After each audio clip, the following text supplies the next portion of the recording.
I can't believe it's been a year since Gerald passed away.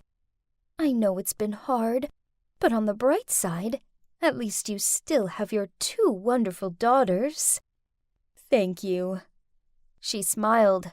Then she rubbed Jamie's head. "I'm very proud of this one." Yeah. Jamie's pretty, Jamie's girly, Jamie's adorable. And I was just the other child. I watched on as the 3 of them relaxed on the porch, giggling about dumb stuff and enjoying their lemonade, while I struggled with the stupid lawnmower. They didn't even notice me. I quickly finished up, then I grabbed my skateboard and hurried out of there. "Charlotte, stop right there! And where exactly do you think you're going without my permission?" "Skateboarding," I grumbled, then left. Whatever. She didn't care anyway. She just wanted to suffocate me. It wasn't like this back when I had Dad on my side. As you can see, I'm not a girly girl. All that manicure and makeup stuff just seems like nonsense to me. But my non-identical twin, Jamie, lives for it. She always wakes up extra early just so she has more time to style her hair, apply her makeup, and pick out her daily outfit. Then all she does at school is sit around with the other Barbies and giggle at pretty much everything. But guess that's the kind of girl Mom prefers, as it's blatantly clear that Jamie's her favorite. It's always me who had to do all the chores in the house, just so her Jamie could sit there scrolling through her phone. There was one time when I was washing the dishes, I heard a deafening shriek. No, my sister wasn't being murdered. Instead, there was a spider crawling across the floor. Poof! It was just a spider. Nuts! I didn't want to be a chore slave. I just wanted to skateboard. Yeah, skateboarding and painting are my true passions, but Mom told me skateboarding was for boys. Ugh, how ridiculous! So I often snuck out. There were times I got so into it that I lost track of time and arrived home to Mom's furious eyes. "You're grounded. Next time, I won't hesitate in breaking your boards in half." Jeez, that was so unfair.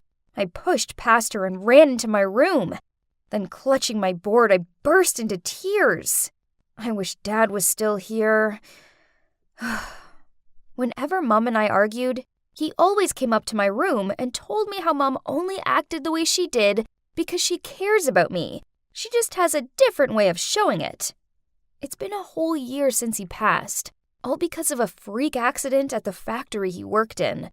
Now, we all had to rely on Mom's home tailor job, and I just became the errand girl, while Jamie sits around looking pretty.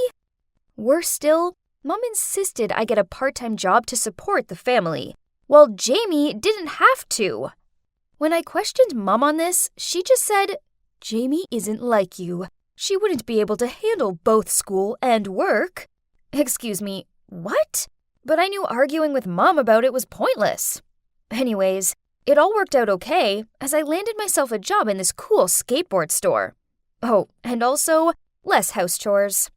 One rainy afternoon, the store was quiet, so I took out my sketchbook and designed some skateboards. Then my manager, Rick, peered over my shoulder. Uh-oh, was I in trouble? But to my surprise, he said, "That's pretty good." Then he passed me a flyer for a skateboard designing contest. "You should give it a try."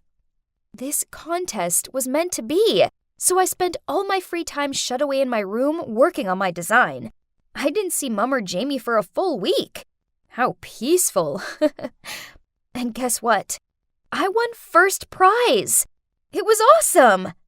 However, Mom snatched the prize money from me due to family financial reasons. So my money was going to be used on new clothes and makeup for Jamie. Unbelievable! I didn't want to be under this roof anymore. But at 15, where else could I go? Poof. Then Mom told me her work was slow at the moment, so I should enter more contests to support my family. Hey, it got me out of chores, so I agreed to it. And I pretty much won all of them. But it did annoy me that I didn't get to keep my rewards. Then when I saw Jamie showing off her new shoes, I just wanted to yank them off her feet and throw them at her. Ugh! I thought twins were meant to have some sort of deep connection or something. Not me and Jamie. We couldn't be more different. Finally, I had a day off, so I arranged to go skateboarding with Rick. I grabbed my board and was about to leave when Mom blocked the door. Charlotte, where do you think you're going? Jamie has a date tomorrow, and her dress needs hand washing. What? This was ridiculous. I rolled my eyes and said, in that case, she can wash it herself. Don't take that attitude with me, young lady. You'll do as you're told. Through angry sobs, I screamed at her. I wish you weren't my mom! Then I ran upstairs to my room. Right at that moment, the doorbell rang. My mom calmed down, cleared her throat, and opened the door. Huh? Why was there an expensive-looking car in our driveway? And why was a wealthy-looking couple standing on the doorstep? Curious, I hid behind the wall to see who they were and what they were here for. From my eavesdropping, I found out that the couple was the Barnes. They'd just retired from their jobs working for the government in the Secret Intelligence Department. Mom and Mrs. Barnes were besties in high school, so when they both fell pregnant at the same time, Mom offered to bring their daughter up as her own, so they could go and work away on their secret mission. We've both taken early retirement, and we can finally enjoy life. We're very grateful to both you and Gerald for looking after our daughter, but we're here to take her home now. Oh my God! Turns out, one of us was adopted! No wonder we were nothing alike. But was it Jamie or me? Could it be me? I mean, Mom always preferred Jamie, so she could be her biological daughter. I knew they were my real parents. I could feel it. So taking a deep breath, I nervously stepped out to meet them. Jamie, come down here, sweetie. Mom called, and I froze on the spot. I watched on as Jamie appeared, and Mom introduced her to her real parents. She didn't even seem surprised. She just replied, Yes, I know. Then sweetly grinned. I'm so happy that I can finally meet you both. The Barnes cooed over Jamie like she was a puppy or something. Then they got emotional and all. Ugh, it made me want to puke. I ran up to my room, locked the door, and cried. Life was so unfair. Jamie was always the lucky one, while I always got the raw deal out of things. I must have cried myself to sleep, as when I woke up, it was morning. I reached for my phone. Jamie had messaged me. It's sad you missed my farewell dinner. I had a great time living with you. Come and hang out sometime, okay? Poof! I aggressively threw my phone down onto my bed. Bold of her to assume I would ever want to hang out with her. We had nothing in common. Luck alone was an example.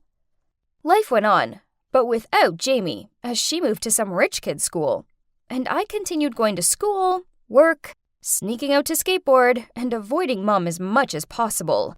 Then one chemistry class, while we were carrying out an experiment in the lab, one of my classmates made a mistake. And boom! We were all left looking like Cinderella.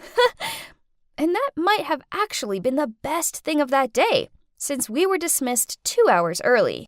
Excited, I rushed home to get my skateboard, but I knew I needed to sneak past Mom so she didn't accuse me of skipping class. But as I passed the kitchen, I saw her sitting at the table sobbing to herself. What was going on? Suddenly, she stood up and walked out to the backyard. There was a leather notebook and a pen on the kitchen table, so I tiptoed over and took a peek. It looked like her diary. Those freshly written lines were stained with tears. Jamie, my baby, I miss you terribly. I want you to live a wealthy, happy life. So I made the ultimate sacrifice. I tell myself every day that you're now a Barnes, not a Smith anymore. Not my daughter anymore. What? I couldn't trust my own eyes. What did these words mean? Could it be... But even if she mistreats me sometimes, she couldn't be that kind of person, right? I tore out that page, then hurried off to the skate park. Only I couldn't concentrate. It was so bad, I messed up my pop shove-it and landed on my butt. Ugh, this was driving me insane. That evening, Mom appeared in my doorway and asked, "Charlotte, what did you do this afternoon?" I answered, "I told you already. I was at school and then the skate park." "Did you see my notebook? The leather one?"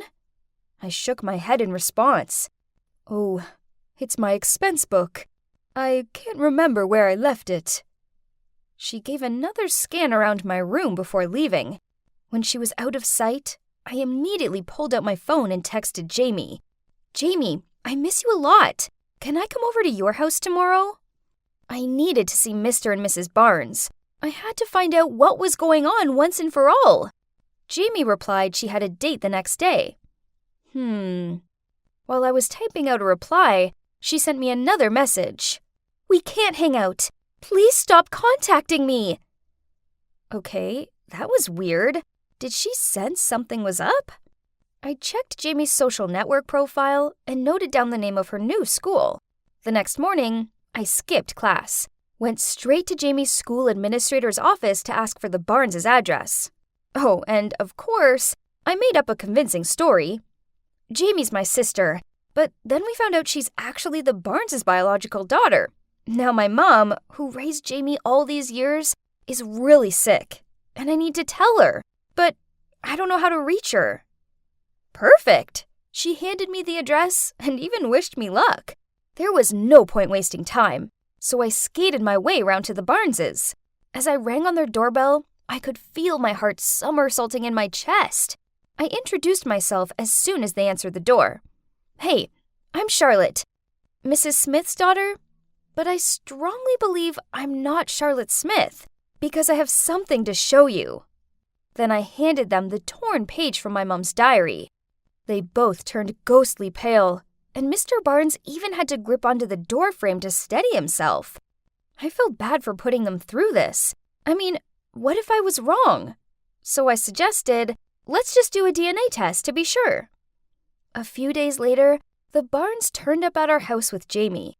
They slammed 2 DNA test results down in front of Mom. I peered down at them. Whoa! Turns out I really am the Barnes' biological daughter after all. Mom gave this expressionless look, but then in a quiet voice she said, "I just wanted Jamie to have a wealthy and privileged life. She's not as strong as Charlotte. She needs this more. Please don't blame her. She didn't know anything about this." Then she hugged Jamie and cried. Mr. and Mrs. Barnes looked overwhelmed. Finally, Mr. Barnes managed to find the words to say, "Jamie's also like a daughter to us now. We will take care of her like you did with our daughter, but just stay away from us." He pulled Jamie away from Mom and guided her out of the house. Mrs. Barnes hugged me as she started crying. I found myself doing the same. This was my real mom holding me.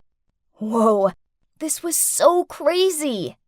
I packed my things, but as I was leaving, my old mom called me back. "Charlotte, I have something to give to you." Then she handed me a small box full of cash. "This is your prize money. I put it away for your college fund. You better have it back. I'm so sorry." My sight blurred with tears. Dad was right. She still cared for me. "My parents will forgive you. Then you'll soon see both of us again," I said as I hugged her tightly. Then I turned and left. A new life was waiting ahead of me.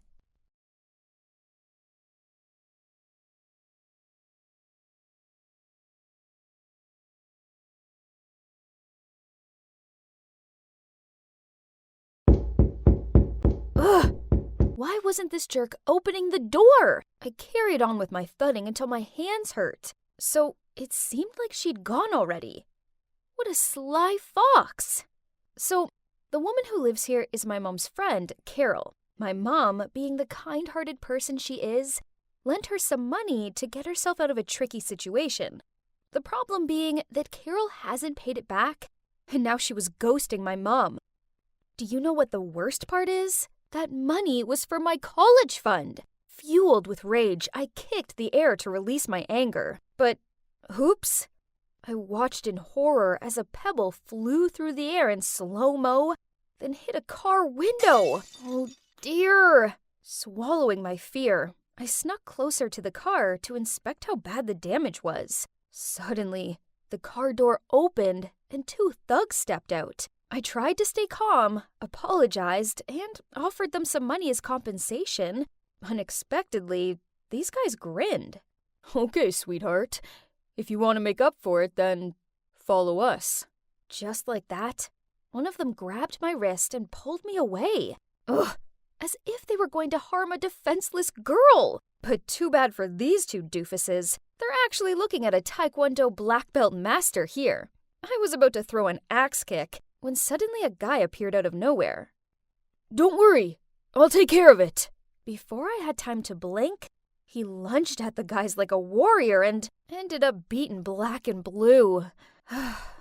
Really? Who's rescuing whom now? Without hesitation, I threw a few kicks that made the 2 thugs turn pale. They ran back to their car, and when they were out of my kicking range, they turned their heads and sarcastically said, "We spared you this once.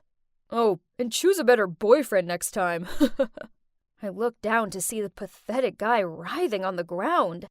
Oh yeah, I'd almost forgotten about him. He was pretty useless in a fight, but hey, at least he tried to help me. So I took him to a nearby medical station to bandage the wound. His name's Tyler. He's skinny, but yeah, pretty heroic, I must say. He still seemed to be in pain, so I offered him a ride home, but he quickly refused. Okay, fine.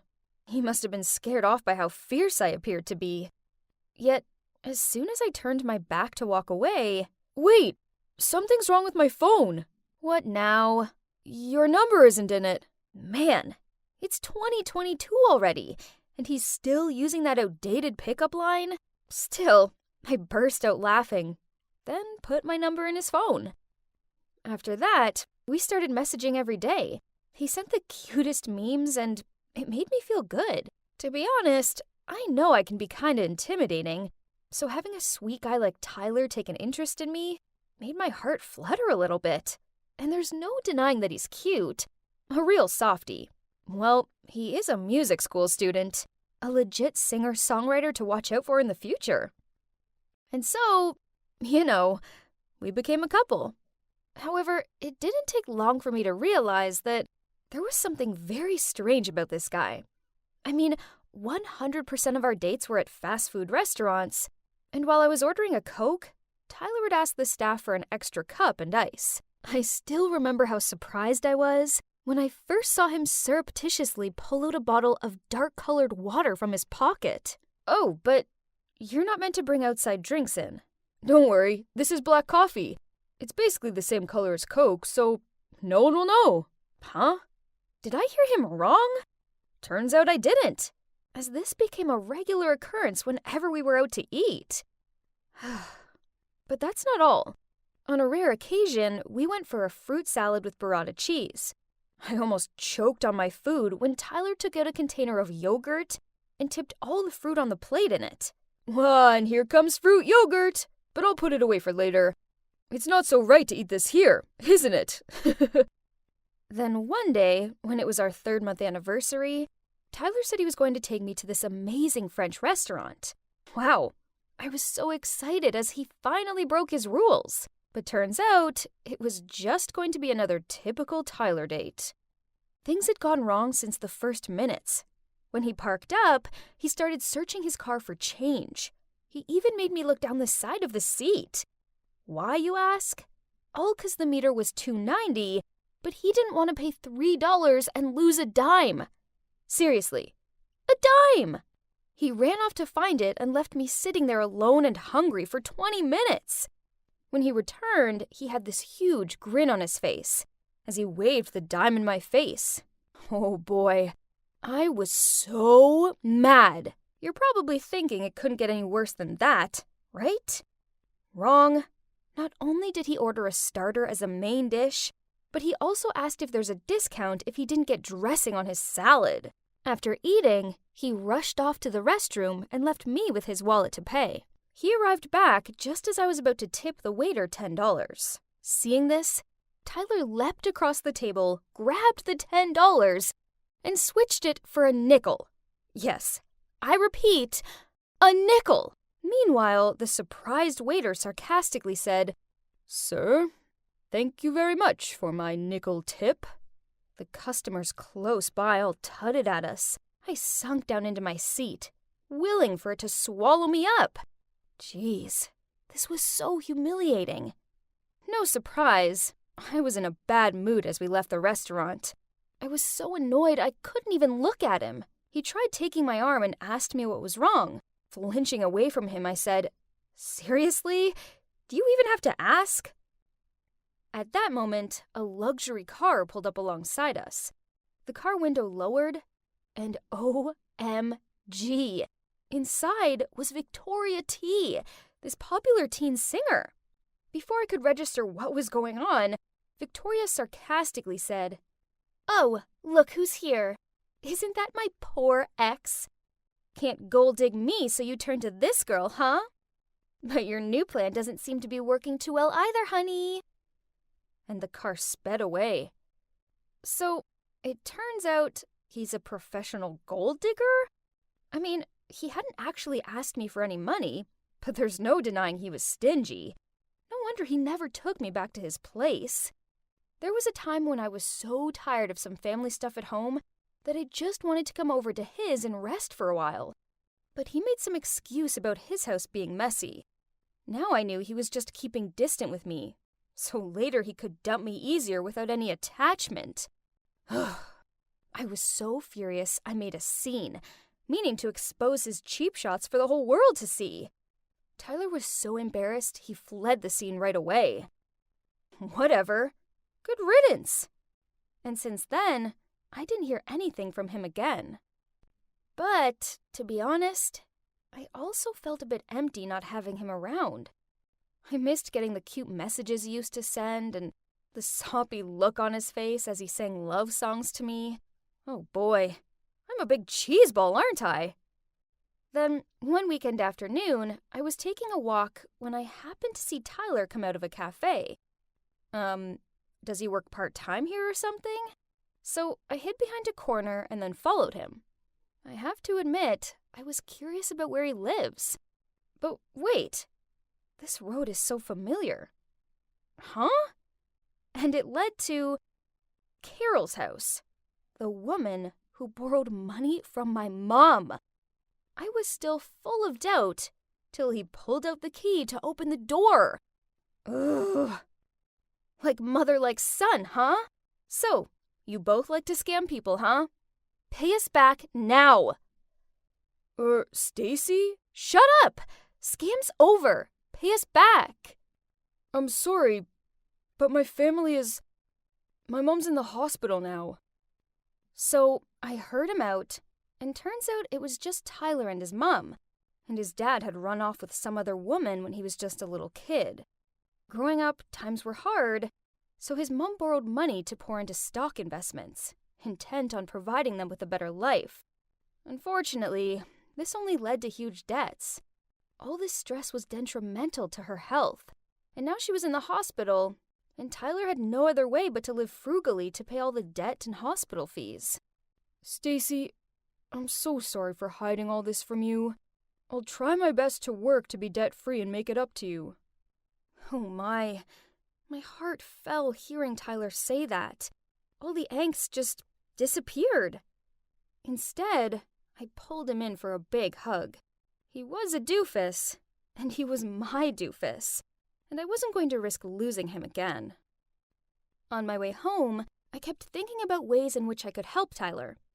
Suddenly, the wind blew a poster across my foot. A city's television singing competition, with the prize up to $20,000. That's it, Tyler. Why not? This was definitely a sign. I sent Tyler a picture of the poster and told him he had to join. He was also really keen on the idea and started practicing really hard every day.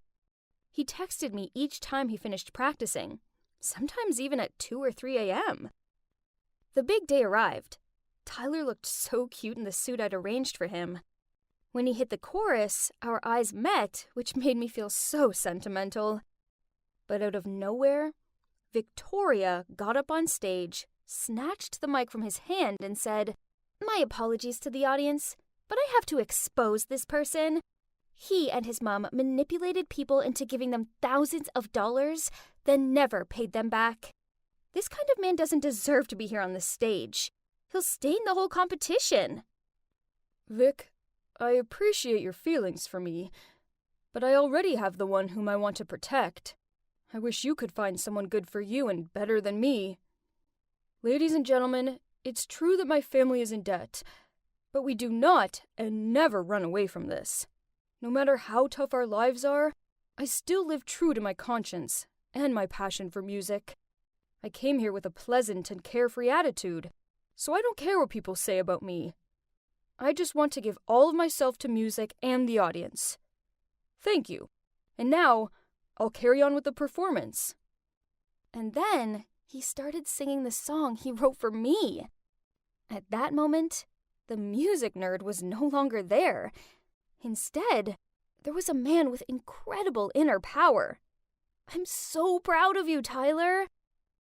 Guess what happened next? Tyler won the first prize.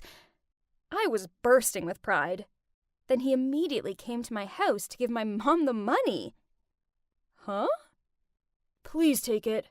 Thank you for helping my mom when she had a hard time. Please find it in your heart to forgive her. She's sick and could use a good friend. Oh, but the thing is... So, turns out, Tyler's mom didn't borrow my college fund money. The two moms talked each other into stock investments. When they lost it, my mom didn't dare to tell my dad and me what she'd done, so she fabricated the whole lending money story. Ugh, Mom. Unacceptable. After that, the three of us went to visit Tyler's mom at the hospital and gave her the prize money to pay off her debts. She burst into tears. Then the two moms hugged and apologized for being so stupid that their kids had to deal with the consequences. Crazy, huh? But you know what? Thanks to all this drama, I found the one, who was also the debtor of my life. Being the awesome class president that I am means that it's my job to show this new transfer student, Willow, what's what around here.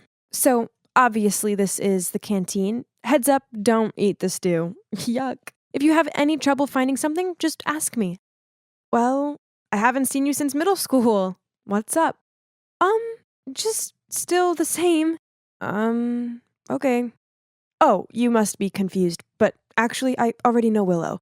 You see, we went to the same middle school together, but to be honest, we never really talked to each other back then. She seems to still be as quiet as always. Oh, and by the way, I'm Natalie, but you can call me Nat. The next few days, I saw Willow always sitting in a corner of the classroom and doodling. She looked kind of lonely, so being a nice person, I decided to sit and talk to her. Hey, Willow, nice shirt. She just gave me this weak smile, then continued doodling. Ugh, talk about awkward. The best thing I could do was just to stupidly smile back, then swiftly left. I didn't really bother with Willow after that. I mean, I said hi if we passed in the hallway or something, but that was it. But it turns out Willow's introverted tendencies hadn't gone unnoticed by other students, as when we were on our school expedition to the woods, I overheard them talking about her. Do you all think that Willow seems a bit weird? Yeah, you're totally right. One time I asked to borrow her eraser, and she just gave it to me without saying anything. She didn't even look me in the eye, just kept on drawing. It was so strange. Huh? Are they seriously gossiping about a new kid? Yeah, so she might not be too sociable, but people should just learn how to respect someone's personal differences, right? Hey, Willow is new here. I don't think it's very nice of you to gossip like this. Also, she's my friend from middle school, so please stop this. But just wondering, has she always been like this? Yeah, I guess. Actually, I was quite surprised to see her in our class. In middle school, her grades weren't that good, so it's kind of odd that she's in the top set with us. I could see the whole group was looking at me with surprised eyes. But hey, that was a few years ago now, so maybe she's changed. I quickly corrected myself. Then, a few days later, I was standing by my locker when suddenly my best friend Layla appeared and gripped my shoulders. Oh my God, have you heard the news? Everybody is saying Willow only got into top set because her parents made a huge donation to the school. Can you believe that? What? Who's spreading this absurd rumor? I don't know, but someone's saying that she wasn't that smart in middle school. Oh my God. Was the rumor culprit me? It was me. I did it at the expedition. Oh no, I didn't mean to. Oh, how could I let this happen? Then when I entered class, I noticed a sobbing Willow being comforted by some other students. I felt horrible, so I also went over to her and tried to cheer her up. Don't worry about it, Willow. Everyone knows this rumor is a lie. Why would anyone do such a thing? I mean, I just transferred here. Who would hate me so much to say something so mean? Oh man, I sure felt guilty. Oh, could things get any worse? Yeah, turns out they can. As after class, Miss Holmes suddenly asked me and Willow to stay behind. Oh no. Did she know I was the one who started the Willow rumor? I sat there sweating like a turkey at Thanksgiving, waiting for Miss Holmes to bust me. But then to my surprise, she said, Nat, please, can you help me get to the bottom of this horrible rumor? Phew, what a relief. But at the same time, I was freaking out. How was I supposed to catch the person responsible when I was the one who started the rumor? Albeit accidentally. Ugh, what a dilemma. Wait a minute. I think I have an idea. What about I blame it on a troublemaker? It's not like they would care anyway. Whilst I'm a straight A student, and getting into trouble for this could affect my chances to get into a prestigious college and ruin my life. Right at that moment, this guy called Bob shoved past us, then leaned against the wall and scrolled through his phone. Bingo. Gotcha. I put one hand against the wall and gave him a suspicious look. Hey, Bob. How you doing? Fine. So, about this Willow rumor? Who did you hear it from? Bob just shrugged and continued staring at his phone. Or did you do it? Maybe you were bored. So you spread the rumor to tease the new girl. Am I right? Or what? Only by then Bob looked at me. What? Are you crazy? I don't know this Willow girl. Besides, I was off all last week sick. Now leave me alone. Oh man, this was a massive fail. Now what should I do? I needed a minute to think. Okay, don't panic, Nat. You're smart, so you'll think of something. That's when I turned and caught a glimpse of Willow's sad face. Don't worry, I will find out who did it, I comforted her. But inside I was screaming. I hated lying to her, but this was an accident. I never meant to spread that rumor. At that moment, Layla appeared and said she wanted to help. Great! Like this quest wasn't complicated enough. Ugh. Layla told us that she heard the rumor from this nerd Ben. So we all tracked him down and asked him. But he heard it from some other dude, and it went on until a girl said that she heard it from Ashley. That's when I remembered that Ashley was on the talking group in the expedition. Oh no. I had to stop this encounter between us. So when they spotted Ashley, I started making weird noises and made out I had a stomachache. They were still going to her, so I had to scream loudly like I was in labor. In the medical room, I continued screaming as if I was in a lot of pain. The nurses diagnosed that it might be appendix pain, so I immediately needed to be transferred to the hospital. I instantly stopped screaming as soon as I heard that and said, it's just that time of the month. Phew, that was close. But at least I've successfully stopped them from investigating Ashley. Well, I spoke too soon, because right that second, Ashley walked into the medical room, but thank God she didn't mention me. Instead, she said Carl told her about it. Phew. To my luck, Carl was absent today, so the manhunt had to end here. It would unfortunately continue tomorrow, though. As we warily walked out of school, I glanced over at Willow and saw that she looked really down. Ugh, that made me feel so bad. So to make it up for her, I asked her if she wanted to grab a sandwich. My treat, of course. And she said yes. That sandwich was so good. And Willow seemed to enjoy hers too. It was great to see her happier, so I decided to extend our trip by going to the mall. Willow kept on glancing at this dress, but it was out of her price range, so being the awesome friend that I am, I bought it for her as a gift. Well, that's the least I can do after everything I'd done to her, right? But then I noticed something weird. When I was standing at the counter to pay for it, I turned around and saw her smirking. Then when she saw me looking at her, she immediately smiled and thanked me for the dress. Huh, so strange. The next day, the rumor scavenger hunt continued. We cornered Carl and questioned him, but he couldn't remember where he heard it from. Layla asked him to think carefully, and he just shrugged and said he had no idea. Layla got suspicious, so she immediately reported him to the principal's office. I didn't even have a chance to stop her. The next thing I knew, we were being called out over the loudspeaker and summoned to go to the principal's office. Then Carl confessed that yesterday he got an anonymous message via Facebook saying that they were willing to pay him if he agreed not to tell the name of the person who told him the rumor. He showed us his phone, but all the messages and the user account didn't exist anymore. That's right. I was the anonymous user who contacted Carl yesterday. Thank God I deleted the messages and the account on time. But things weren't that simple. The principal decided to suspend Carl for withholding information. Finally, my plan worked. But why wasn't I feeling happy about it? On the contrary, I felt bad. Really, really bad. Blaming someone for my mistake wasn't right. I couldn't do that to Carl. So I stood up and blurted out, "It was me all along. I started the rumor, but it was an accident." Well, and that's it. Cue a 2-week suspension. Now Willow is refusing to hear my apology, and everyone else thinks I'm some villain. Only Layla has stuck by my side and remained adamant there was more to the story. Then, a few days later, when I was trying to curb my boredom with potato chips and a Love is Blind marathon, Layla came by and told me the shocking news. There may be a chance that I wasn't the person who spread the rumor about Willow. The thing is, Layla continued asking around school and ended up with a girl named Rosa, who had a reputation for gossiping. Rosa told Layla that she was in the bathroom when suddenly a girl in the cabin next to her started telling her about the rumor. Rosa found it odd, so she bent down to see who it was, but the only thing she could see was a pair of pink Nike Air Force One. Then Layla asked me, "You know who always wears those, right?" I nodded. "But objectively, there could be other girls who own the same shoes, correct?" Fortunately, Rosa also noticed an important detail that will help us close the case. The right shoe has a tear mark. I checked our suspects' shoes, and they match. So we finally knew who really did it. We just needed a plan to trap them. The next day, we called Willow to meet us at a cafe and told her that we found the real culprit. But when Willow arrived, she immediately got mad and yelled at me. "Stop blaming it on somebody else. Maybe the person heard you when you were speaking about me during the expedition trip."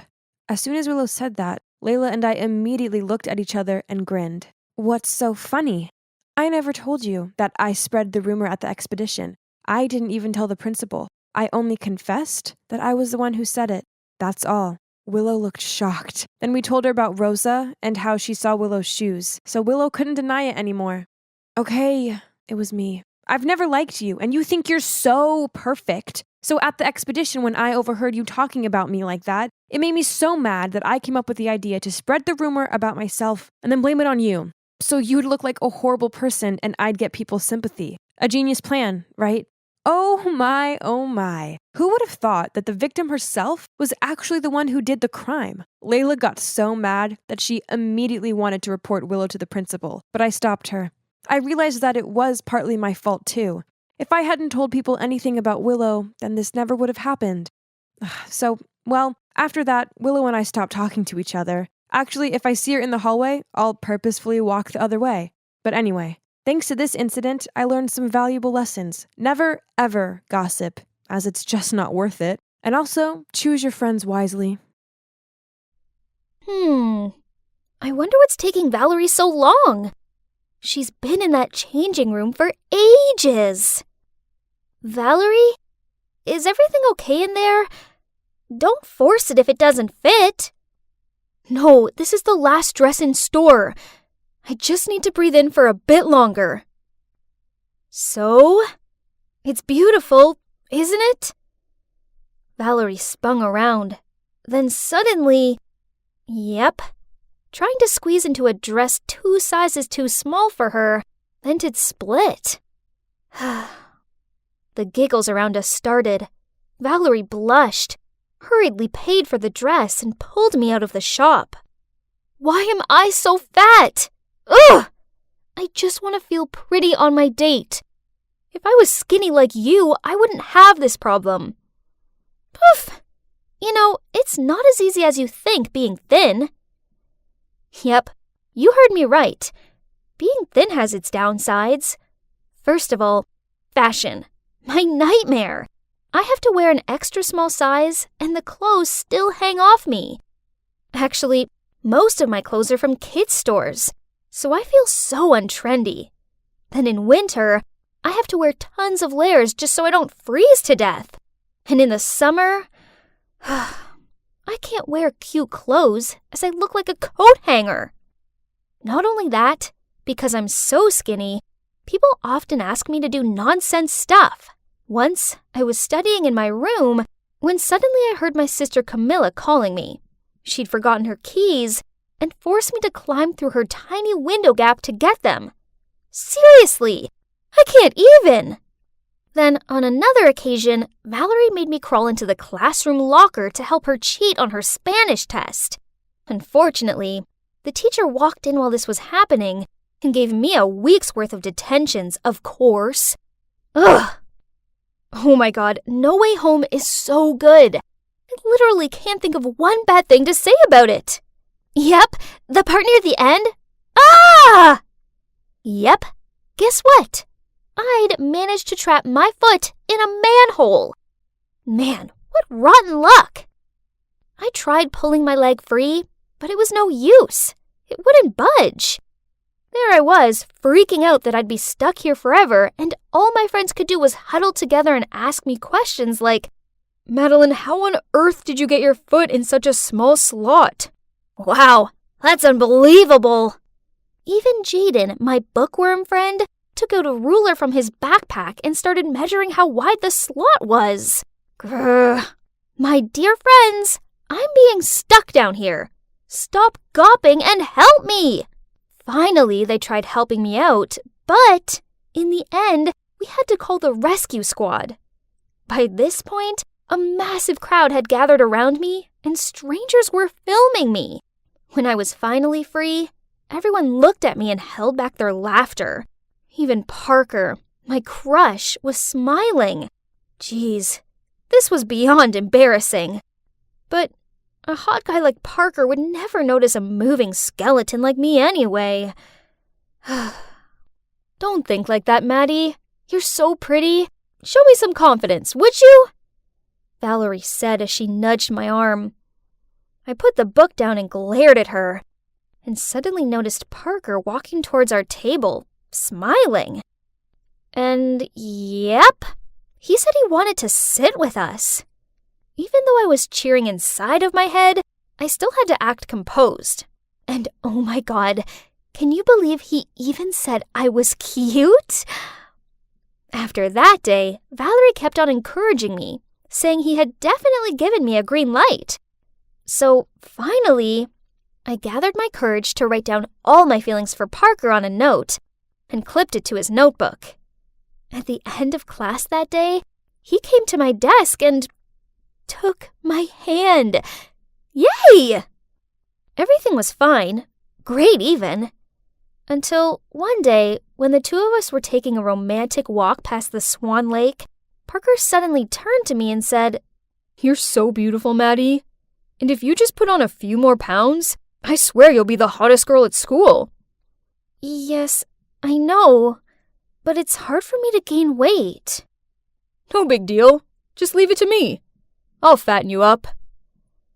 I thought Parker was just joking, but it turns out he was being deadly serious. Since that day, every time we went on a date, instead of taking me to the bowling alley and movies as usual, Parker would take me out to eat. I swear, I've tried all the restaurants in our town. More surprisingly, on my birthday, Parker even gave me a bouquet of fried chicken. How romantic! But this didn't change anything, as my weight still stayed the same. Parker was disappointed when he peered over me and saw the scales hadn't budged. Then he sighed out. How come you and Valerie are friends, but look totally opposite? Here comes our adorable, chubby Valerie. What? Parker called Valerie adorable again. This wasn't the first time either. Annoyed, I put down my fork and walked away from them. After that, I started avoiding Valerie. I did homework with other friends, sat with other girls at lunch, and every time I happened to see Valerie, I turned around and walked away. Honestly, I didn't want it to be this way, but just seeing her made me uncomfortable. But I couldn't bear to see my boyfriend call my BFF cute, while he thought I was too skinny. Then summer break finally rolled around. I thought it'd be just me and Parker, but then he went off to a summer camp in Spain. The plan was all ruined. So I spent a whole sunny day inside sulking. What's wrong? Are you bored because your lover is away? So why don't you take this time to surprise him when he returns? Surprise? A great idea popped into my head. But how do I get chubby? Easy peasy. Okay, if it's that easy, then show me. Okay, if you do my summer homework for me. What? She's such an opportunist. But I really wanted to pile on the pounds and please Parker. So, without hesitation, I nodded in agreement. So, from that day on, I started following Camilla's weight gain plan. I switched veggies for greasy foods, and my main meal was always late at night. I also changed water for milkshakes, but I did have to stop drinking them when the smell of milk alone made me feel sick. Seeing me eating crazy like that, my parents worriedly said, Madeline, eating healthily is important, else your health will be affected. But I ignored their advice. This time, I definitely had to gain weight. Finally, after a month of trying, I gained some weight. Yay! I looked a lot more attractive now, didn't I? I was studying myself in the mirror when I heard my phone beep. It was Parker. He was coming over tomorrow with a present for me. The next day, I put on this hot dress that I'd never felt confident enough to wear before, and I asked Camilla to help me do my makeup. As soon as I finished, I eagerly waited for Parker in the living room. The doorbell rang. I excitedly opened the door, but as soon as he saw me, Parker quickly said, Oh, sorry, I have the wrong house. Then he started to leave. Huh? He didn't recognize me? This will be fun. No, honey, you're not mistaken. It's me, your destiny. Madeline? Is that really you? Oh my, how on earth can you be this big? We've only been apart for a month. So, you don't think I'm prettier now? To my surprise, Parker shook his head. No, you're so fat now. It doesn't look okay. Lose some weight. Huh? This was so confusing. I thought he wanted me to be bigger. As annoying as this was, I still listened to Parker and tried to lose the weight I'd put on. So it turns out that losing weight is far trickier than it sounds. Actually, it's 1,000,000 times harder to lose it than it is to gain it. After a month of healthy eating and exercise, I gained another pound. Ugh! Stop eating that. Are you giving up already? You must try harder. What? It's just some popcorn. Why does he have to be so rude about this? I'll give you 2 weeks to lose weight. Else we're done. Huh? What did he just say? Done? He was the one who wanted me to gain weight in the first place. Now he was threatening to break up with me if I didn't lose it. How ridiculous. You know what? I don't need 2 weeks. Let's end it right now. It's clear you never loved me at all. You only like my appearance. If you truly cared about me, you wouldn't care what size I was. Then I walked off. Ugh! How could I have been so stupid? For the entirety of my relationship with that jerk Parker, I was blindly following him. I only cared about pleasing him, and it cost me so many things, including my best friend. I needed to apologize to her right away. I nervously knocked on the door, then waited. Finally, Valerie opened it, but on seeing me, she went to shut it. I'm so sorry. Just let me explain, please. Valerie, I'm so sorry. It was all because I was afraid Parker would leave me for you. But I realize now that he's a massive jerk, and I was an idiot for ever trying to change for him. Jeez, you're crazy. Parker is totally not my type. I scratched my head and told her about how terrible Parker had treated me and how I'd foolishly listened to him. Man, that douchebag! Then she hugged me. Valerie confessed to me that she'd been trying to lose weight by lowering her calorie intake, but the pounds weren't coming off. And worse still, she felt weak and tired all the time. I nodded in agreement with her. So, from then on, Valerie and I made a promise to love ourselves, regardless of what size we were, and to never let anyone try and change us. And look, that's Walker and Joel, our awesome boyfriends who love us just the way we are. And you know what? It feels so good not caring what other people think. So, don't ever let idiots put you down. 'Cause when you allow yourself to just be you, then you can finally realize just how beautiful you truly are. Too much studying and not enough sleep was making me feel like a zombie. Chocolate would help, right? So I drowsily walked downstairs.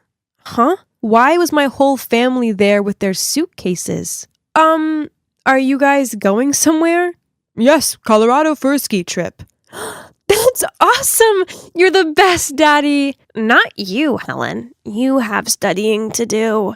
And this is a special award for Christine for winning her scholarship. What? So you're just going to leave me out because of some meaningless grades?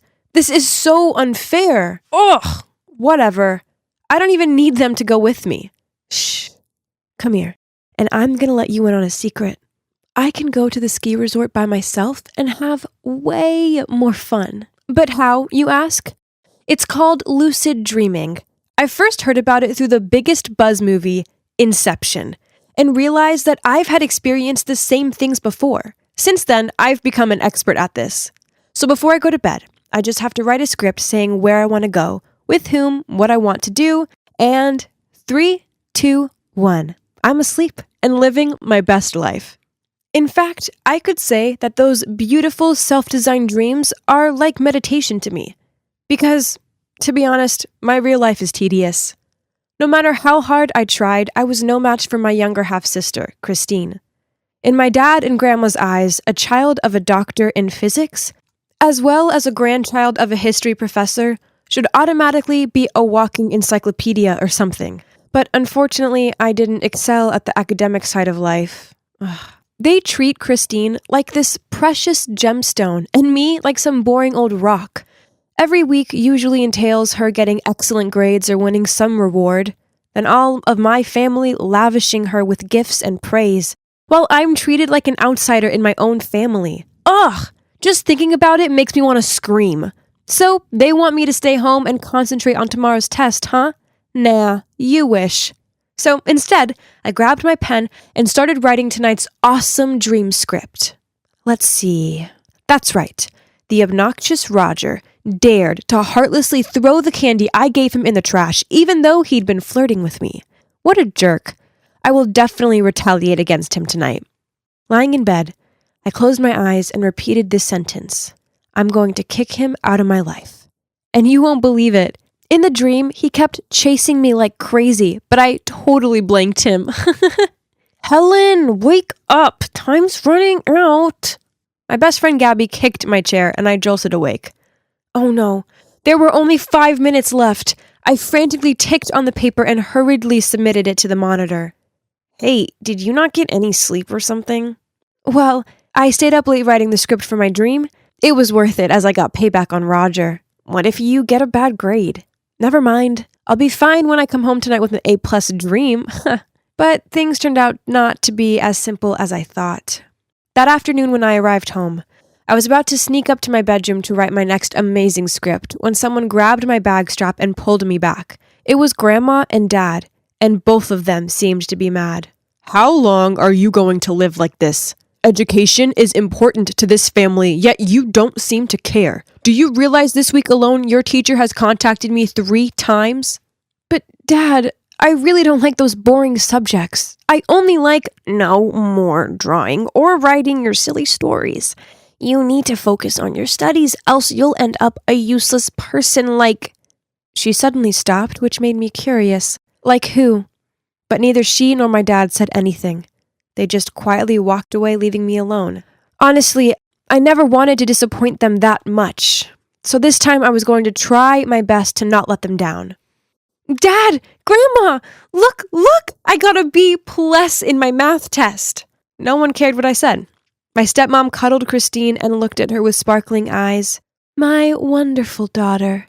I know the top student award is just a piece of cake to you, unlike someone else.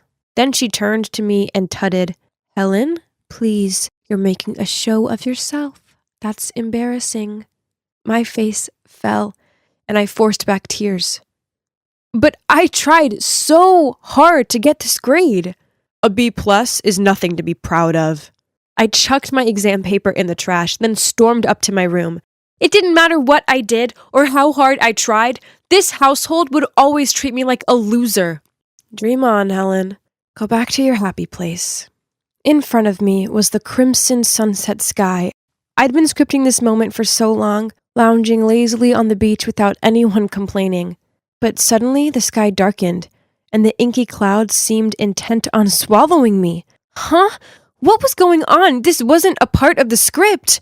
Terrified, I ran into a forest, but it was so dark and spooky here, and I tripped over a branch and fell. Ouch! As I rubbed my ankle and started crying my eyes out, suddenly a strange woman appeared. She took me into a wooden house at the end of the forest and gently helped bandage me up. This woman, well, she didn't scare me at all. Instead, I felt warm around her. Curious, I tried to take a closer look at her face, but then I suddenly woke up and realized tears were rolling down my cheeks.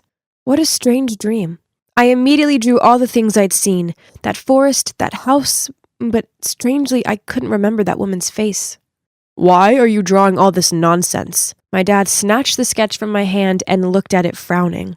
It appeared in my dream and... Get rid of them all. From now on, if I see you wasting your time on these stupid drawings again, there will be consequences.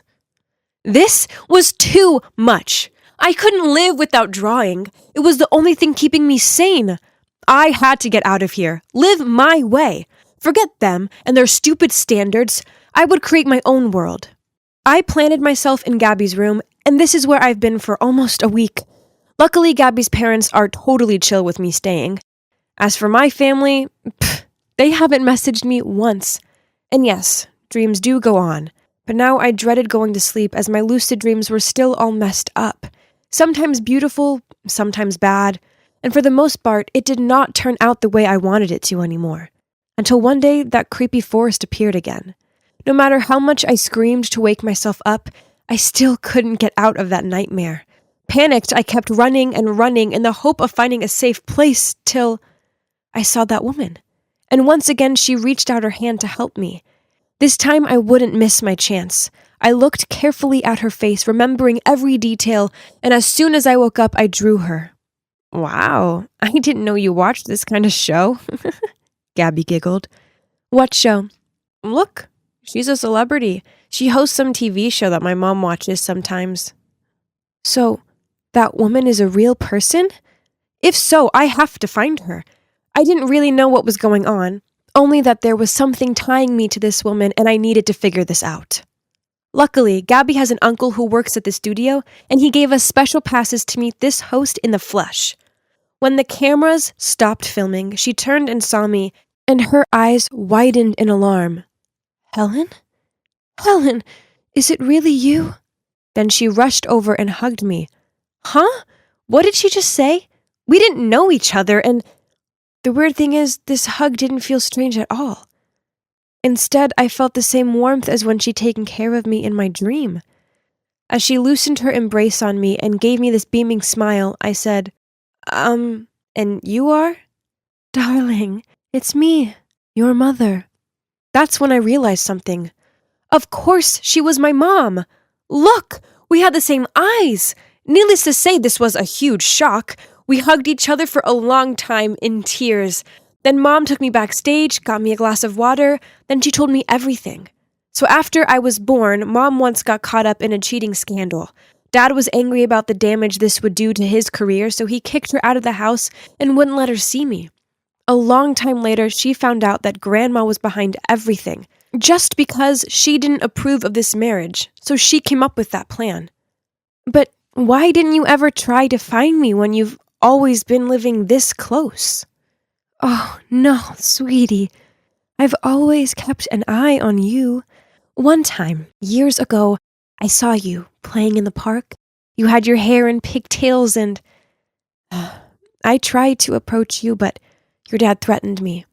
He is a very powerful man who's actually capable of destroying my life. And I didn't think it was fair to drag you through all of that. But things have changed now. I'll never leave you alone, ever again. I strolled into the house like normal, and everyone stopped what they were doing and glared at me with disgust. Oh, you're back. If you're not prepared to study properly, then don't bother staying. I took a deep breath, then said, You can't treat me like this anymore. I try my best, and it's not fair that you punish me for just being me. So I'm leaving, and I'm never coming back. Psst, where will you go? That's when Mom walked in. Oh God, you should have seen the looks on their faces. Grandma actually looked like she'd swallowed a swarm of wasps. I stood by and let you manipulate and control me. Well, no more. I'm taking my daughter, and we're going to have the life we both deserve.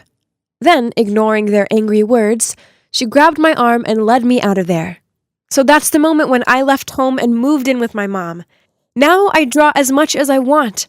In fact, Mom's letting me create a mural on the living room wall. It's going to be epic when it's finished. Oh, and about the lucid dreams, I don't write scripts anymore. Instead, I realized that I'm better off focusing on my reality and making myself the best version of myself I can be. After all, as great as a dream world can be, it's nowhere near as good as experiencing life firsthand. I was taking an interesting-looking book from the bookshelf when suddenly I saw a face peering back at me. Wait a minute. Oh God, not him!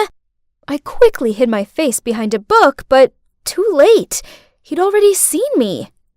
Duh, what was I thinking? Now I looked even more pathetic. You must be wondering why I was desperately avoiding this dude.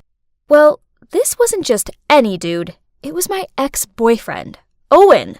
Talk about a day ruined. Oh, hi, Owen. I didn't see you there. Are you here by yourself? Oh no, I'm here with my girlfriend. There she is. Hey babe, I'm here. I turned around and, geez, my day just went from bad to catastrophic. How on earth did they end up together? Yep, I knew that girl. She's Mila, my stepsister. Oh, let me tell you about her. Actually, before we became stepsisters, Mila and I went to the same high school together, but we weren't close or anything. But out of the blue, my mom and Mila's dad somehow got together and soon got married. I tried being friendly towards her, but no matter what I did, she remained cold and unpleasant towards me. She even forbid me from telling anyone at school that we were family. And she started to compete with me for team tryouts, in tests, everything. Then one day, after a few months of living together, she informed our parents that she was moving in with her mom and switching schools. Why, you ask? Well, 'cause she couldn't stand living with me anymore. I'm not gonna lie, hearing her say that hurt like crazy. All I'd been was nice to her, but fine. If that's what she wanted to do, then whatever. And like I said, that guy over there is my ex, Owen. We used to date when I was a sophomore and he was a senior. But then he dumped me for the most ridiculous reason ever. Well, back then, I was on a strict diet.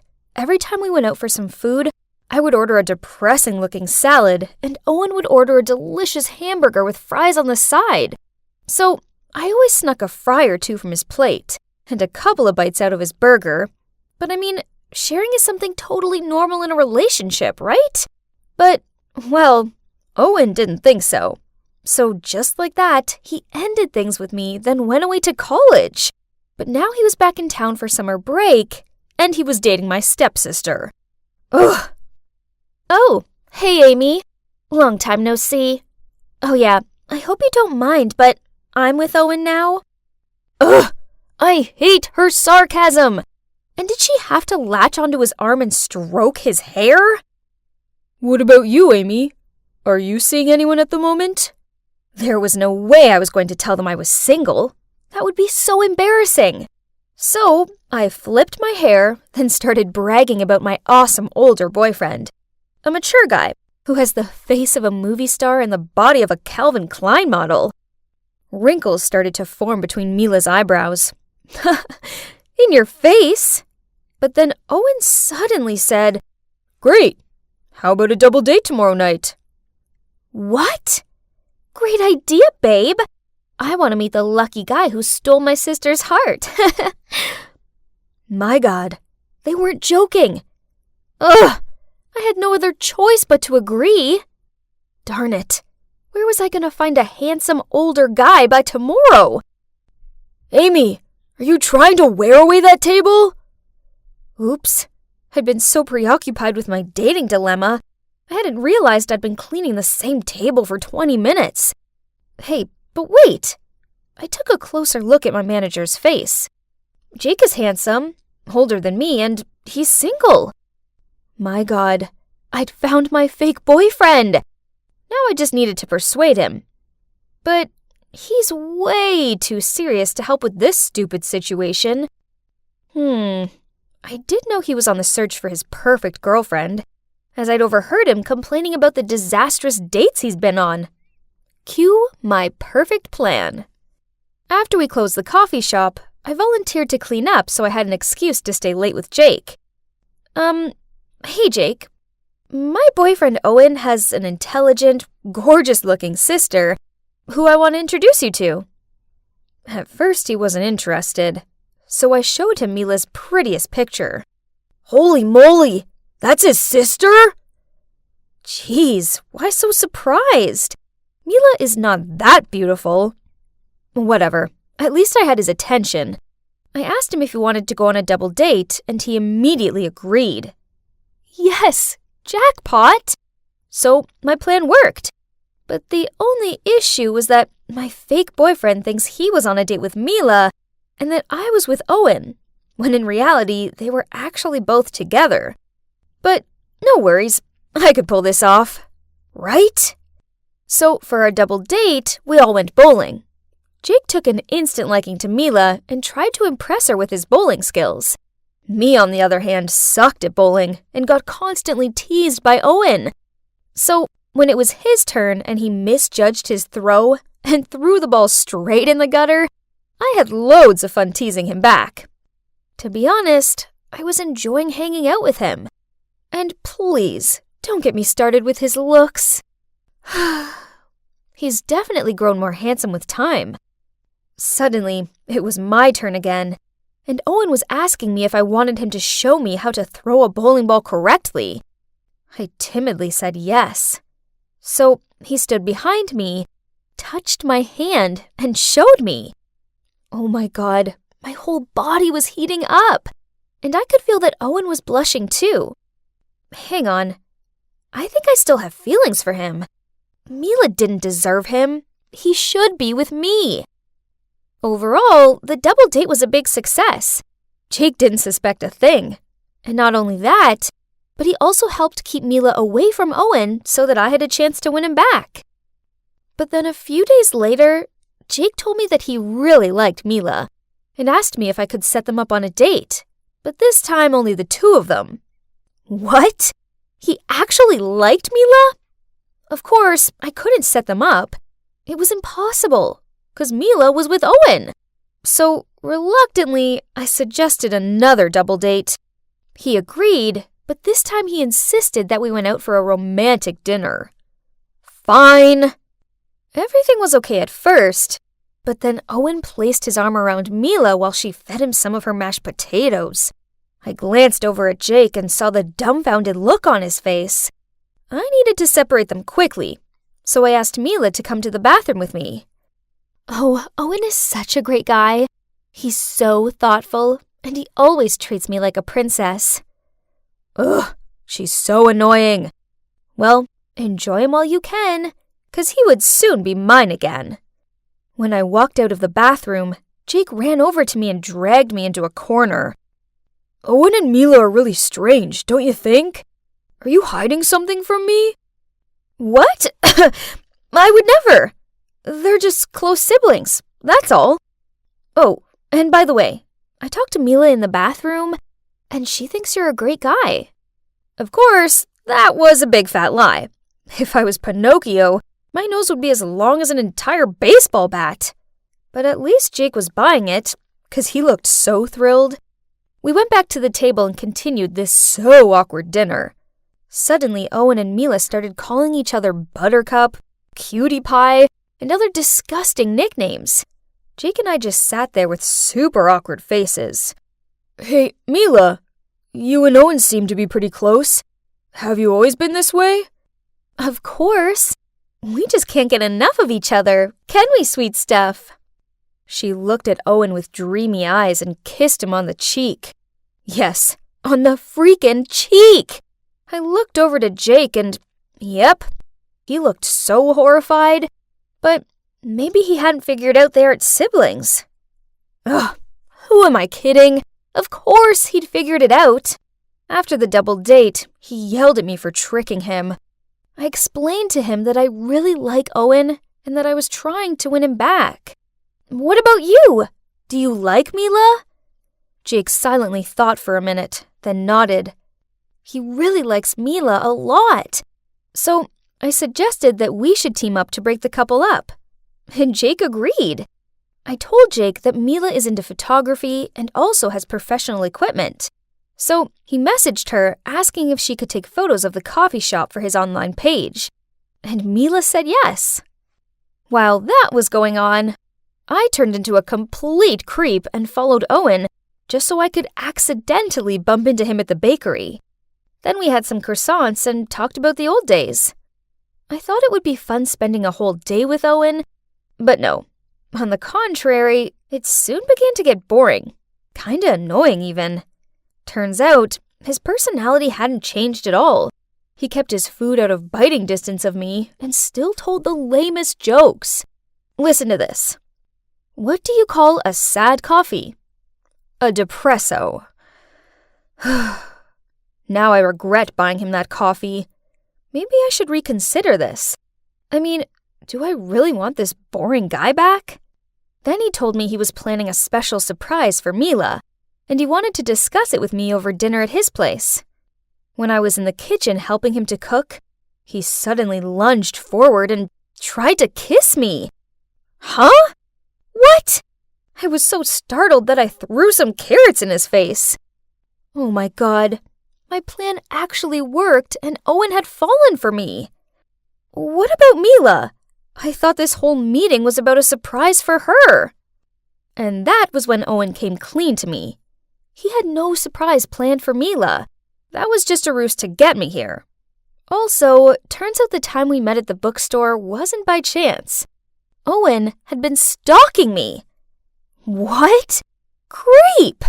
He also knew that Mila was my stepsister, so he purposely got with her to make me jealous.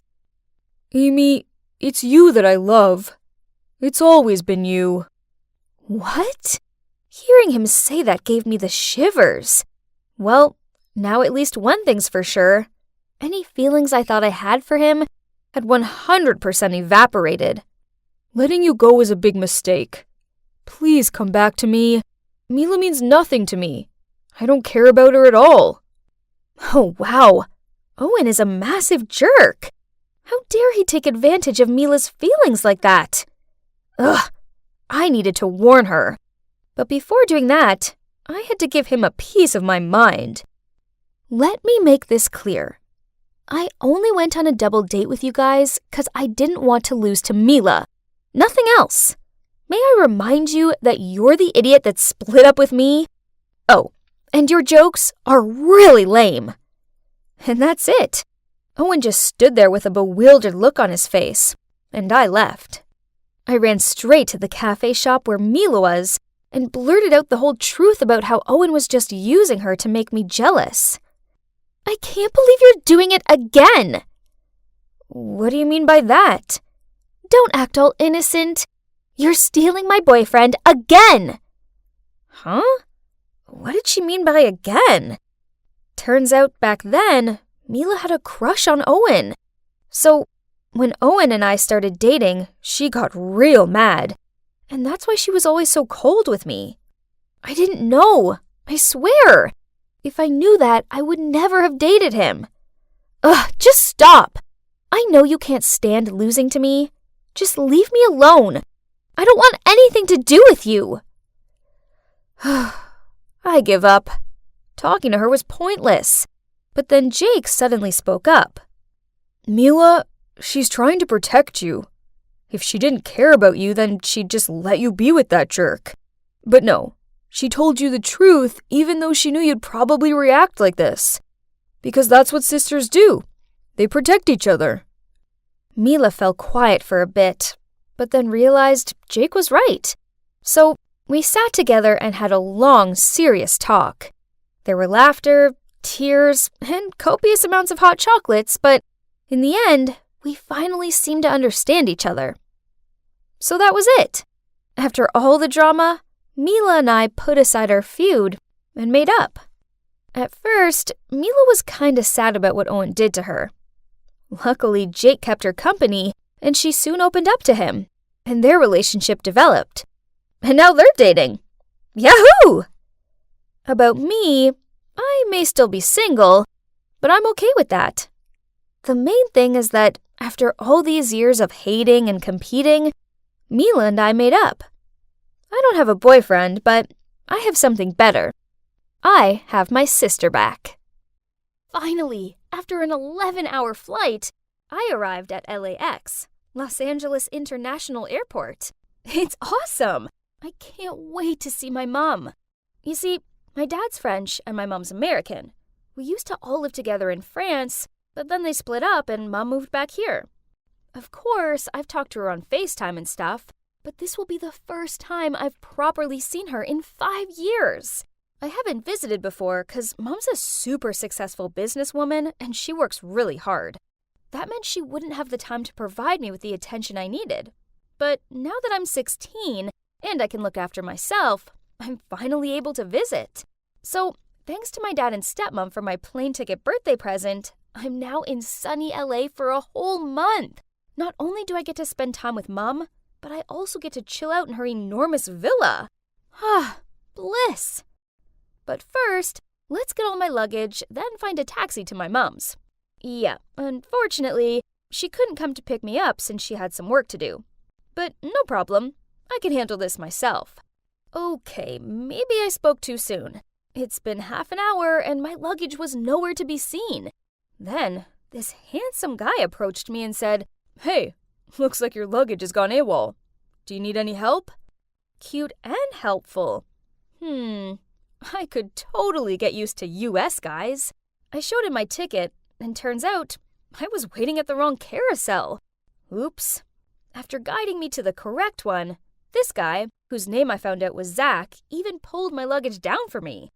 But one of my cases got stuck and burst open, causing everything to tumble out. "Girl, it's not your lucky day, is it?" He burst out laughing. Oh well, at least it wasn't all bad.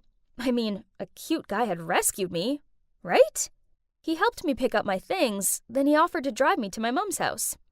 After some 30 minutes, he began to slow down. I looked out the window and, oh my God! This is the chicest villa ever! The pool, the tennis court, the palm trees. It was exactly like a movie star home. I was gawping at the villa when suddenly I heard a car engine sound. Startled, I turned around to see Zach zooming away. "My suitcases!" I yelled. Ugh, my laptop and iPad were in there too. Oh God, why is this happening to me? And on my very first day in the US? At least I still had my phone and passport with me. Phew. So I called my mom. Needless to say, I was a distraught mess when she arrived. Who'd have thought that such a kind-looking guy would turn out to be a thief? Anyways, My mom could buy me new clothes and things, and I could still have an amazing time in her villa, right? Mom led me to my room and told me to get some rest. After that disaster, I was dead exhausted, so I quickly fell asleep on the comfiest bed ever. When I awoke, it was dark outside. I realized I hadn't eaten anything since the flight, so I went downstairs and checked the fridge and cupboards. Huh? They were all empty. I was still digging around in the kitchen when my mom returned with some burgers. Sweetie, I only got back from my business trip yesterday, so I haven't had time to go to the grocery store. Let's just eat fast food today, okay? I didn't mind, as it was awesome to have dinner with my mom again after such a long time. I took a look around the room. There was barely any furniture here. My mom said that's minimalism, a trendy lifestyle in LA nowadays. Less is more. How cool is that? The next morning we went out, but what's with that old rusty car? Seeing my confused look, she quickly explained that this was only temporary as her car was being serviced. But then Mom couldn't get the garage door to open. Turns out, normally she had her own chauffeur, but since I've traveled thousands of miles to visit her, she wanted to drive herself. Aw, how sweet. In the following days, my mom and I enjoyed ourselves in LA. Sunbathing by the pool, spa days, shopping. This is definitely the best vacation of my life. At least until that morning, I was awoken by a loud quarrel. Looking down from the stairs, I saw Mom in the living room with a strange woman. She was pointing at the couch. Geez, that's where I spilled soy sauce yesterday while eating sushi. Then Mom appeared and sounded flustered. She told me to quickly pack my things as we were leaving. Mom, is there something wrong? Oh, nothing, sweetie. It's just that the couch is dirty, so let's just get someone in to clean the entire villa. Wow, Mom would deep clean the whole house just because of a soy sauce stain? How rich is she? So, where will we stay this time? A luxurious 5-star hotel? Or a magnificent mansion in Beverly Hills? But then the car came to a stop in front of some shabby apartment building. Huh? This couldn't be right. Mom told me this was her friend's spare apartment, so we would stay here a few days for convenience. Elena, it's probably best if you stay away from the people in this area. They don't have the same lifestyle as us. You know what I mean. Ugh. Yeah, this place was the opposite of the villa. Cramped room, hard bed, and the bathroom didn't even have a bathtub. Since moving here, Mom didn't take me out anymore. In the evenings, she dressed up all elegantly and went out to her fancy work meetings. On one such evening, I was sitting alone watching YouTube, munching on French fries for the 5th time this week, when there was a knock on the door. I opened it, and standing there was a scruffy guy, claiming to be Frankie, the landlord's son. I told him there must be a mistake, as we were only here for a few days. Then I went to close the door, but he blocked it with his foot. Miss Anita has rented this apartment for 2 years. What do you mean a few days? I just saw her take a cab at the front door. Don't lie to me. No, my mom is a successful businesswoman who has a villa in Brentwood Park. Then you must have mistaken your mom for someone else. In short, remind your businesswoman mom to pay the rent. Then he sneered and walked away. How dare he say that? And why did I keep on running into jerks? Ugh! When Mom returned, I told her what had happened. I thought she'd find it funny or something, but nope. Instead, she got really mad. You shouldn't have opened the door to him. I told you not to socialize with the people here. Okay, hearing made-up lies about yourself like that must suck, but did she have to be so furious about it? The next morning, I was drinking tea on the balcony when suddenly I saw a familiar face passing by down the street. My God, it was the jerk from the airport. Zach! That thief! I shouted, rushing down, but when I got there, he disappeared. I was still exasperated when a voice came from behind. What on earth are you doing screaming this early in the morning? I turned around to see Frankie leaning against the wall with his arms folded. None of your business, swindler. Huh? Swindler? What do you mean? Quit lying. I already told my mom all about you trying to con money out of me. Is that so? So, you think I'm the liar? Before I could answer that provoking question, I heard my mom's voice calling down from the balcony. Hey, rich girl, if you want a reality check, I suggest you come meet me tonight, and we'll go follow your mom. Mom appeared and, frowning, asked me why I was talking to Frankie. I blurted out something about asking for directions, then quickly entered the room and closed the door. Frankie was clearly a thieving, lying jerk, right? But then, why were his words lingering in my mind? I had noticed a few strange things, such as when we were at the villa, I asked Mom where the cutlery was, but she couldn't remember. But then in this apartment, she immediately got it. Plus, why was there a photo of her in the bedroom when this was her friend's place? That night, when Mom was getting ready to go out again, I spotted her necklace. Only, it was actually my necklace. The one that had been stolen along with the rest of my stuff. My dad got that necklace custom made just for me, so it was a one of a kind, but why did Mom have it? I complimented her on it and asked her where she'd got it from. Blushing, she excitedly told me that this rich man she'd just started dating had bought it for her. Then she said he was taking her for dinner tonight. I forced a smile, but my head was filled with questions. Who really was Mom? I secretly followed my mom down the street. Suddenly, a hand patted my shoulder. Let's go. I turned around and it was Frankie. Without saying anything, I nodded and quickly got into his car, and we followed Mom's taxi. Hold on. Isn't that the villa we stayed in before? After a while, a luxury car arrived, taking my mom to a nearby expensive restaurant. We peered through the glass wall. There she was. My mom was sitting there, smiling and talking with some man in a suit. Was she pretending to live in that villa to trick that man? Was my mom a gold digger? I couldn't watch any more of this, so I pulled on Frankie's arm. But weirdly, he seemed to be as shocked as I was. Wasn't this your idea? So why the pale face? He just shook his head and took me home. We waited in the apartment for Mom to return, and oh boy, it was tense. Around midnight, we heard the door open, and Mom walked in and looked at us in alarm. She started shooing Frankie out of there, but I interrupted her. Mom, I know everything. You've lived here for 2 years. You're poor, and you scam rich men. Sweetie, it's not like that. Please calm down and I'll explain everything to you. So, it turns out, after divorcing my dad, she was determined to go back to the US and succeed at business. But she failed, and she was so embarrassed she lied to me and Dad. Then when she heard that I was coming to visit, she spent the little savings she had on renting a swanky villa for me. But when I accidentally spilled soy sauce on that expensive couch, she couldn't afford to fix it, so we were kicked out.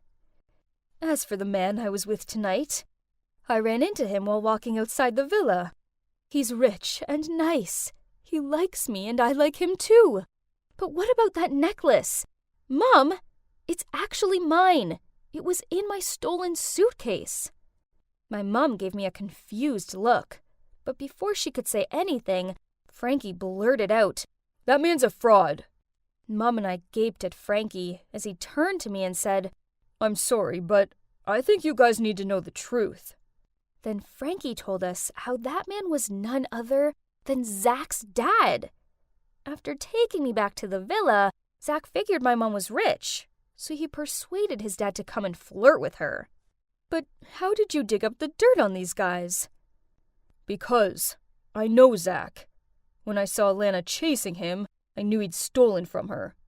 But he's my friend. Great, so you've both been lying to me. Then I rushed into my room, locked the door, and burst into tears. The next morning, Mom knocked on my door, but I ignored her. "Lana, I get that you're upset with me, but I've left a sandwich here, so please at least eat something. I'm really sorry. Just wanted to be the perfect mother for you." Her words caused me to sob all over again. But I can say, from the bottom of my heart, I feel sorry for her. After that, I opened the door and hugged her tightly, and then we both blubbered into each other's arms. I'm leaving LA today, with Mum. She's moving back to France with me, where she can start afresh. While I was dragging my suitcase to the taxi, Frankie appeared and apologized to me. I just shrugged and told him it didn't matter anymore. I mean, at least he came clean in the end and saved my mom from that swindler. Hey, rich girl. Good luck. And, feel free to keep in touch. So, what now? Well, Mum is settling back into French life. She has a new job and a chic apartment. I go and stay with her each weekend, and it's good to finally spend time with the real her. As for Frankie, well, we send each other lots of Snapchats. So, okay, maybe I kinda like him. I'm planning to visit him in the summer. Hopefully my next trip to the US won't be as crazy as my last one. Hey guys, Milo here. Again, I'm going to share with you the final part of my awesome story, and trust me, you won't want to miss it. For those of you who are struggling to keep up, in the second part, I decided to make a move with Vanessa, despite knowing that she's the little sister of my horrible ex. And also, she was dating this thug, Kane. The only thing that matters is that she had feelings for me too. So I convinced Vanessa to dress sloppily so Kane would end it with her. Of course, my genius plan worked. Then we started dating officially. But I didn't want Vanessa to find out the truth about my past relationship with her sister. So I made up some ridiculous story to her about how I wasn't ready to face seeing her beloved sis yet, as she was the mean girl that had made my life a living hell back in middle school. Anyway, Kane found out about Deanna being my ex, and now he's threatening to tell Vanessa everything unless I set him up on a date with my sister Kayla. I know, complicated, huh? I swear my life is just one big soap opera. Anyway, tuck luff, sis. Seems like you have a date with creepy Kane this Saturday.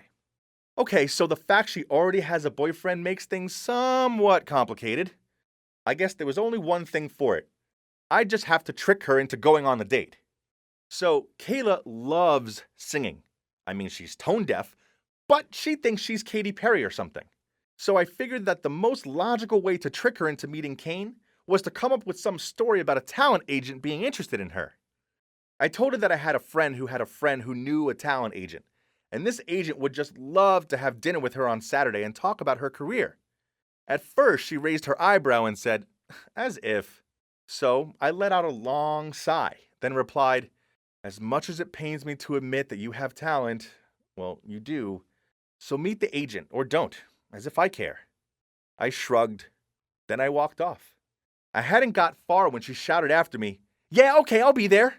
Result: I knew that my sister wouldn't be able to resist the prospect of getting one up on me. It's a shame for her that this would never happen. Of course, I wasn't a complete jerk. Kane's a volatile idiot, so the least I could do was secretly follow her to make sure she was safe.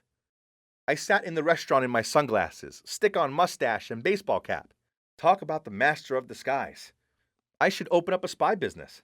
Kayla was far too busy droning on about herself to notice me. She didn't seem to recognize Kane as being Vanessa's ex either. Probably because he'd actually washed his hair. And was that aftershave I could smell? I overheard her say to him, so do you really think I can make it as a singer? Kane looked confused, but he just shrugged and said, yeah, sure. Even though she wouldn't quit going on about her singing, he still continued to flirt with her. Lame things like he told her she looked pretty and stroked her arm. Ugh. At one point, Kayla started singing. Kane looked dumbfounded, and the waiter walking past actually covered his ears. It was so funny, even I couldn't help but laugh out loud.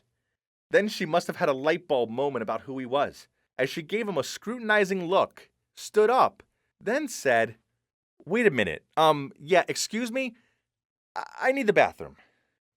As she stormed across the room, I knew she was bailing. Oh no, if she did that, then Kane would tell Vanessa everything, and my life would be over. So I hurried after her and shouted her name. At first, she gave me a weird look, so I removed my sunglasses and fake mustache. She looked pretty mad. But I knew that I had to tell her all about how Kane was blackmailing me. I even managed to fake some tears. At first, she seemed furious and she shouted at me. A lot. But then she seemed to calm down and she smirked. Uh-oh. That smirk. Didn't look good.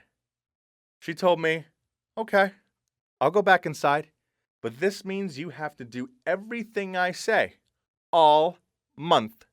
I didn't like the sound of this, but I had little choice. So I agreed.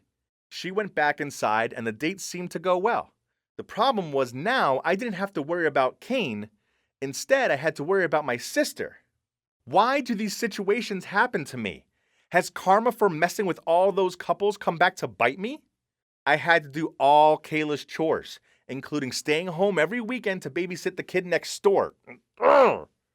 Then I also had to message her actual boyfriend and apologize for the Valentine's prank I played on him. A reminder for you, it involved my super speed and a whole lot of duct tape. Things got weirder though, as Kane seemed totally smitten with my sister. He sent her flowers, then he sent her a giant teddy bear. And he even messaged me saying he wanted to assure me he would never hurt her. Okay, this was weird.